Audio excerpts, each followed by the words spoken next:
Asian news के तमाम नाजरीन को मलिक खुर्शीद हसन का सलाम। बिहाड़ी पुलिस फ़राइज़गी अदायगी के दौरान ASI असलम जोया अल्लाह को प्यारा हो गया। जनाजे में DPO बिहाड़ी मोहम्मद ईसा खान समेत पुलिस अफसरान, सियासी और समाजी शख्सियात की बड़ी तादाद ने शिरकत की। गम की इस घड़ी में हम मरहूम फैमिली के साथ हैं DPO बिहाड़ी मोहम्मद ईसा खान। जी बिल्कुल, फ़राइज़ की अदायगी के दौरान बिहाड़ी पुलिस में तैनात ASI अल्लाह को प्यारा हो गया। ASI असलम जोया मुल्तान में मैच ड्यूटी के दौरान हार्ट अटैक के बहस जान की बाजी हार गया। मरहूम की नमाज जनाजा पुलिस लाइन बिहाड़ी में अदा कर दी गई। इस मौके पर पुलिस की जानिब से मरहूम को सलामी पेश की गई। मरहूम के तदफीन पुलिस एजाज के साथ उनके अबाही गाँव में अदा कर दी गई।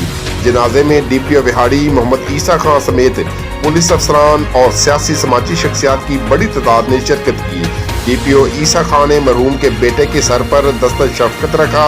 DPO ने इंचार्ज वेलफेयर को तमाम मराहत और वेलफेयर ग्रांट्स के चेक केस जल्द मुकम्मल करने की हिदायत की। गम की इस घड़ी में हम आपके साथ हैं, किसी मौके पर तनहा नहीं छोड़ेंगे। DPO बिहाड़ी मोहम्मद ईसा खान। जी, मज़ीद खबरों और अपडेट से बाखबर रहने के लिए देखते रहिए एशियन न्यूज़ HD।